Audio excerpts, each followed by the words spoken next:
Today, we are read from Luke 19:28 to 38. After Jesus said this, him go and make him way go to Jerusalem. Same time, him a come near Bethpage and Bethania Mount Olive. Him send two and follow them and said to them, say, go at the district in front of Uno, and when you no go in, Uno will find one young donkey when nobody never ride yet, tie up there. Loose it and carry it come. If nobody ask Uno say, when make Uno loose it, tell them say, the Lord want it. Them go and find everything just like how Jesus tell them. When them a lose the donkey, the owner asks them say, where Uno lose the donkey for? Them answer, the Lord want it. Them carry go give Jesus. Put some of them jacket pan the donkey back and put Jesus for sit down pan the donkey. Same time, Jesus a ride go, people a spread them jacket pan the road which part him a pass. When him reach which part the road start to go down Mount Olive, the whole of him follower them, when they walk back at him, them start to get happy and praise God loud. For all of the miracle them where them see. Them say, God bless the king when him send come. Him send him with for him power. Make peace rule in a heaven and praise to God we live in a heaven. Luke 19:28 to 38.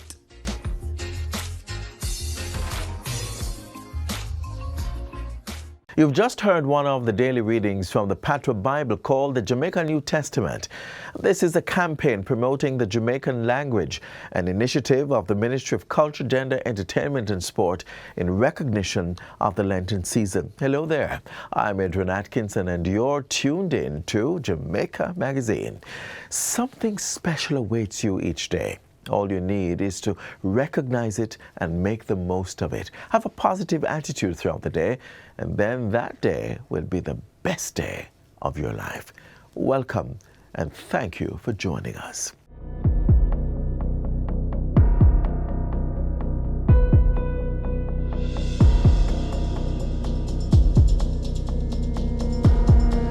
The powers that are given to us under the state of public emergency are on top of all of the other law enforcement things we do. So Operation Relentless continues. In certain spaces where violence is significant, we add in emergency powers on top of that. The combination of all of that gives us the results we need.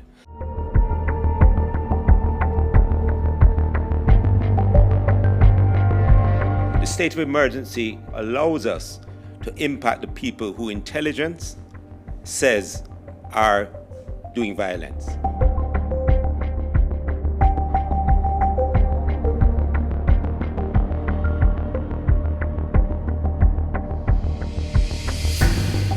The following is an excerpt from the 2023-2024 budget presentation by Prime Minister the Most Honourable Andrew Holness. The progress achieved and the government's commitment to build 70,000 houses. With current developments completed, under construction, in negotiations, budgeted, or in planning and design, we have in train 57,212 units of the 70,000. The National Housing Trust continues to align its strategic efforts and its business model towards facilitating the efficient production of low-cost housing solutions to contributors.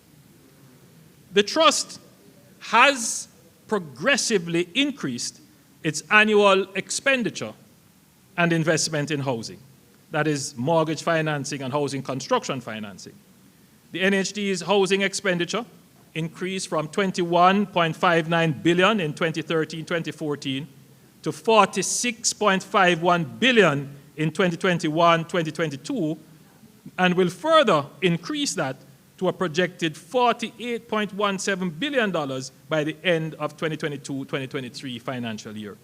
The Trust is projected to achieve 1,742 starts and 1,677 completions for the 2022-2023 financial year, and there are 5,198 units currently under construction across 24 projects in the housing portfolio. The NHD, Madam Speaker, is such an important institution, as someone who grew up in a housing scheme house and understands the deterioration and blight that has overtaken many of these schemes due to lack of maintenance and the passage of time, in 2019, I announced the Scheme Upgrade Program. The program started out with 49 schemes and has now expanded to 86 schemes. Of this, 48 have been completed and 10 are in progress. The remainder are in varying stages of planning. A total of $1.8 billion of the $4 billion budgeted for the program has been expended to date. In 2023-2024 financial year, the NHT will provide an additional $2 billion allocation to facilitate the rehabilitation of non-NHT but government-developed housing schemes.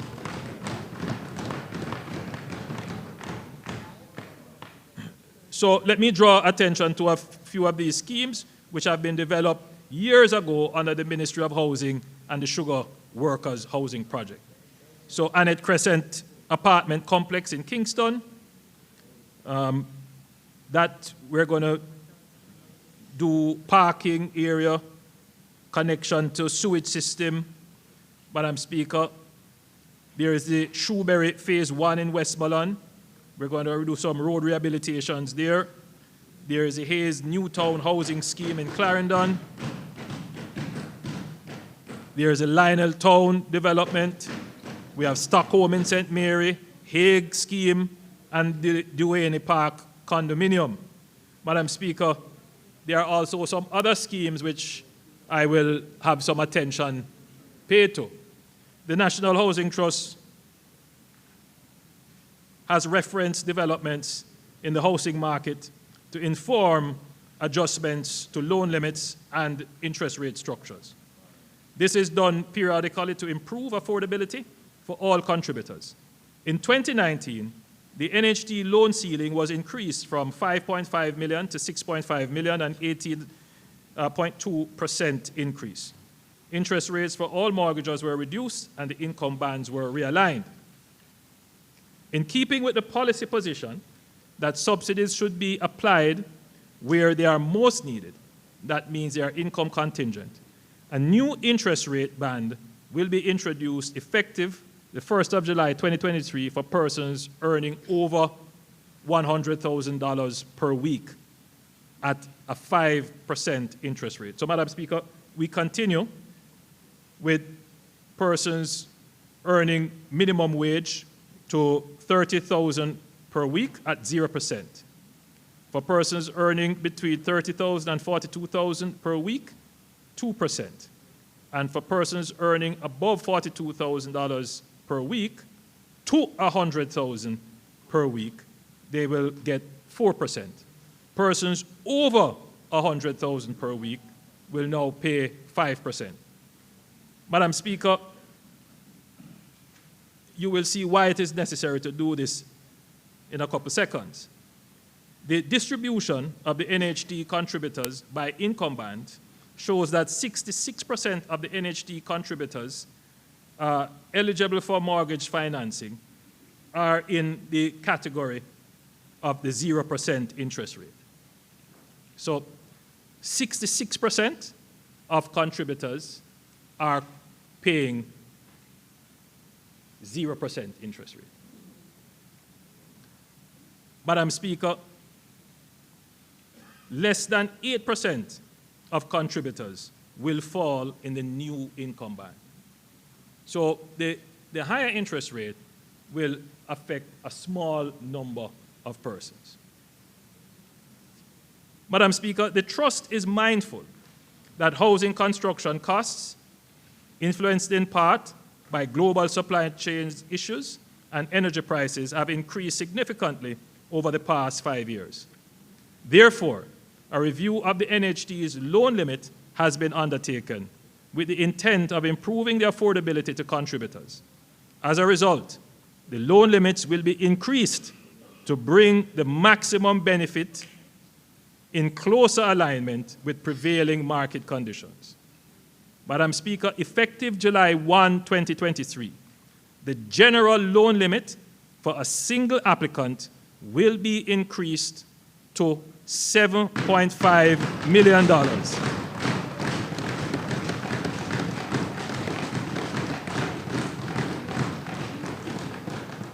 Up from $6.5 million. It's a 15% increase. However, where a single contributor is buying a housing solution priced at $12 million or less, the contributor may access up to $8.5 million.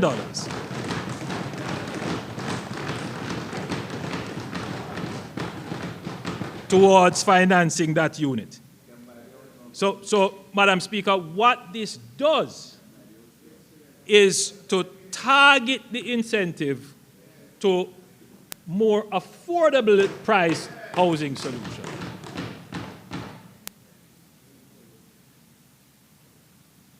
Madam Speaker, this is to incentivize housing developments in the affordable housing for low-income earners section of the market.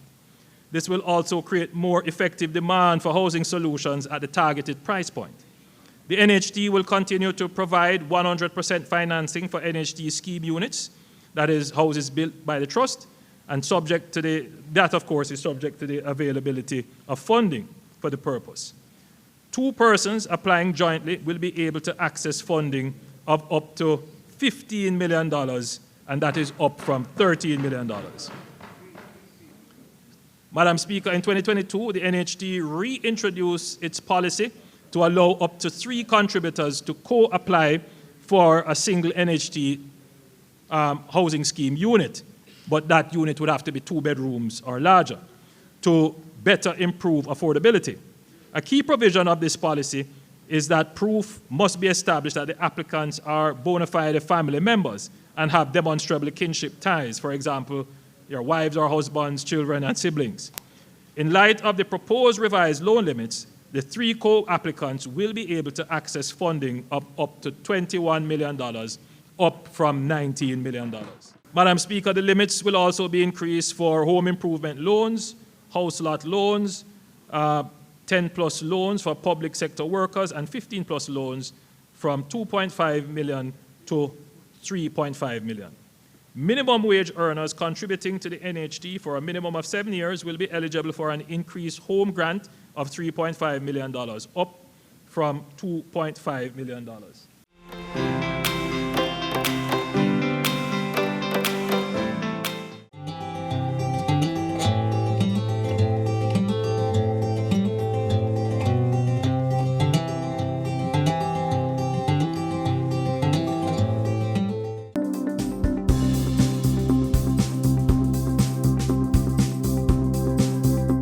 If between January 1 and December 31, you're a parliamentarian or public official in receipt of total emoluments of $3.5 million or above, or you are appointed or performed the functions of a position listed in the Jamaica Gazette, December 14, 2022, regarding the Integrity Commission Act, you are required to file a statutory declaration of assets, liabilities, and income as at December 31. What to file? You're required to declare all balances and interest in all assets, liabilities, and income received by you, your spouse, and children below the age of 18, whether living in Jamaica or abroad. It should be noted that a person who knowingly makes a false statement in a statutory declaration may be liable to a fine not exceeding $2 million or to a term of imprisonment not exceeding 2 years. The Integrity Commission has implemented its zero-tolerance policy. All declarants are to submit all outstanding statutory declarations. Failure to submit a statutory declaration may attract a fine of not exceeding $500,000 or to a term of imprisonment not exceeding 6 months. The Integrity Commission has decentralized the collection of statutory declarations. Submit your statutory declarations for the previous calendar year securely within your organization on or before March 31 of the following year. Here's how. Firstly, complete your statutory declaration. Ensure you have entered the correct as-at date, for example, December 31, 2022. NA or C attached is never an appropriate response. Use none and list all required balances. Copy or print additional pages where necessary. Ensure all the sections are signed. A justice of the peace is required to validate your signature by signing, entering the date, location, and affixing their embossed seal. Attach the relevant supporting documents. ATM printouts are not accepted. You then proceed to your in-house collection point. Collect a statutory declaration envelope and security seal.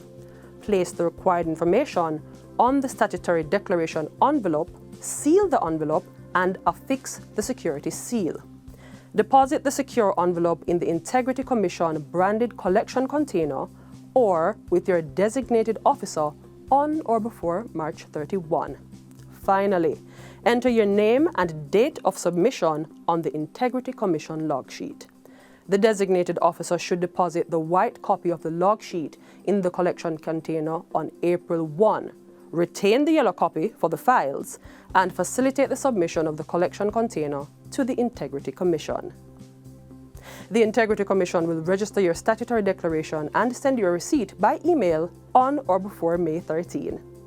After submission, the statutory declaration is examined for due completion and accuracy, where the Integrity Commission is satisfied that the statutory declaration has been duly completed, certification is done, and an advisory issued to the declarant. Submit your statutory declaration completely and accurately and get on the path to certification. For more information, visit our office on the 4th floor of the Sagicor Sigma building at 63 to 67 Knutsford Boulevard, Kingston 5, or give us a call at 876-968-6227 or 876-960-0470.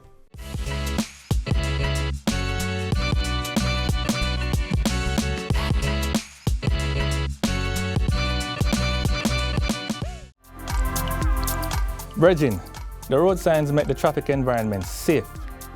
The green light means go. Red means stop. Amber also means stop. Yeah man, it don't mean you must speed up. And get this, even if the light's on green, when the traffic is thick, don't bother move off and block the intersection. And please, don't stop on a pedestrian crossing. Look out for children, the disabled and the elderly. Follow the signs so they all can arrive alive. Be a good road user. Obey the road signs and look out for each other. The government, through the Ministry of Culture, Gender, Entertainment and Sport, continues to partner with multiple stakeholders to aid victims and survivors of gender-based violence. Watch to see what is being done.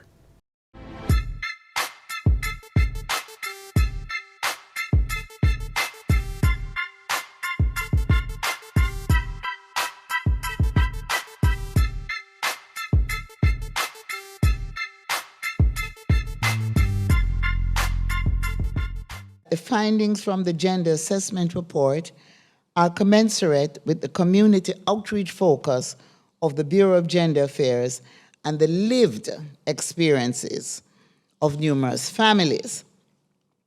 The report highlights data produced from the Bureau of Gender Affairs and Statin, which show that 1 in every 4 Jamaican women experience physical violence from a male partner.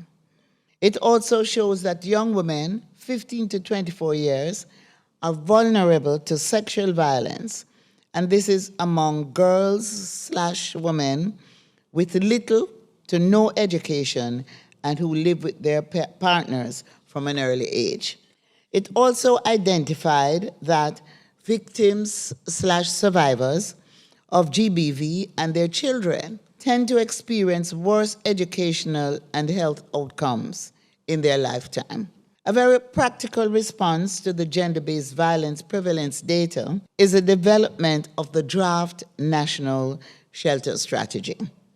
Through the implementation of the strategy, we launched what we call the Continuum of Care for Survivors of Gender-Based Violence. And this clearly outlines the roles and responsibilities of the participating organizations or agencies to ensure the seamless process for care of the victims. A memorandum of understanding was signed between specific ministries, departments, and agencies to aid in this initiative. So from the moment we get the call through to taking that victim or survivor to a safe place, there is a seamless pathway between the agencies and the entities that are involved in that process. The Bureau of Gender Affairs is in partnership with the Spotlight Initiative to coordinate the implementation of the National Shelter Strategy. The first national government-owned and operated shelter in the Northeast region and a regional shelter in the Eastern region to provide rescue, psychosocial support, restoration, and skills building. The next would be renovation and retrofitting of one additional property to serve as a Western regional shelter. And I'm really happy to announce that the Ministry of Finance and the Public Service has allocated $50 million to complete the renovation and retrofitting of this regional shelter in the West for victims and survivors of gender-based violence. And we should have that shelter ready sometime late this year. Revision of the Domestic Violence Act to provide increased support to victims and survivors. That's another area, and I am happy to report that we signed off on the final drafting of the amendments to the Domestic Violence Act, and we will be taking it to Parliament in the first quarter of the 2023-24 fiscal year. So we will have those amendments come into effect early this year. We're going to be ramping up the community outreach through Partnership for Empowerment initiative to provide financial support to NGOs and community advocacy groups as partners to address GBV. And so far, we have 16 partners across the island, and they also form that network that help us to ensure that we can protect our women.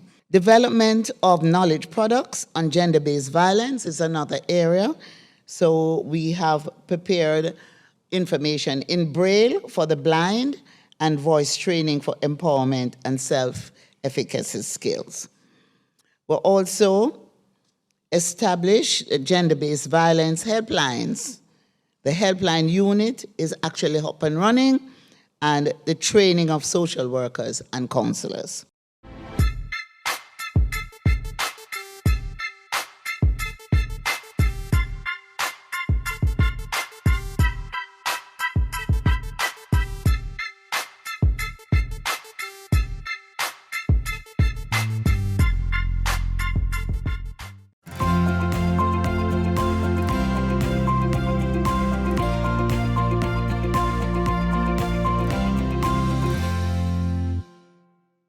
Considering the current meteorological drought facing the country, the government of Jamaica has boosted its capacity to bring water to those who are badly affected. But is the commodity for sale? Watch as we bring you In the Know. I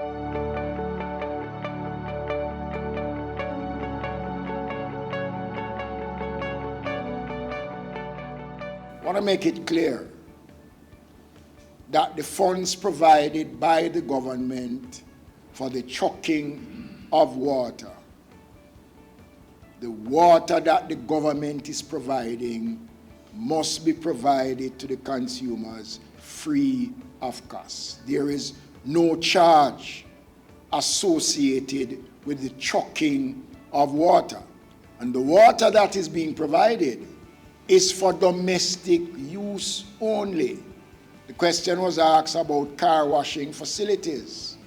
The National Water Commission, I am sure, will be monitoring those facilities, and so too is the municipal corporations, to ensure that whatever water is used in the washing of motor vehicles are not the precious commodity that we are struggling right now to find in our pipes across the country.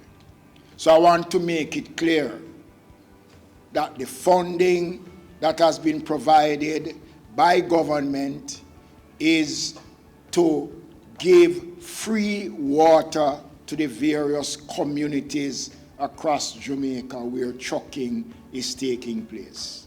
And persons who are experiencing those problems are asked to call the ministry or call your municipal corporations or to take down the license number of the truck and send it here, because we are not going to allow persons to exploit the problems that people are facing by doing something which is illegal.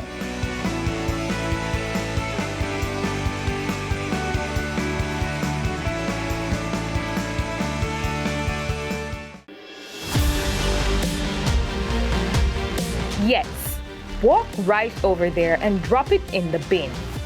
Reuse that wastewater from your kitchen for the garden. Get your hands dirty and plant a tree. Farmers, hold off on the pesticides, especially near our rivers.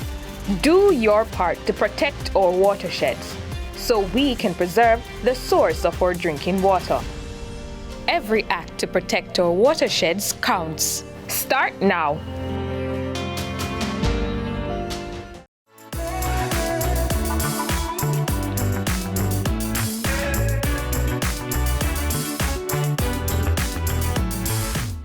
We're signing out for today, but not to worry. You can rewatch this offering or other content like this by visiting our website, jis.gov.jm. Do join us again tomorrow on this same station as we bring you another informative, educational, and entertaining package of Jamaica Magazine. I'm Adrian Atkinson. Thank you so much for watching.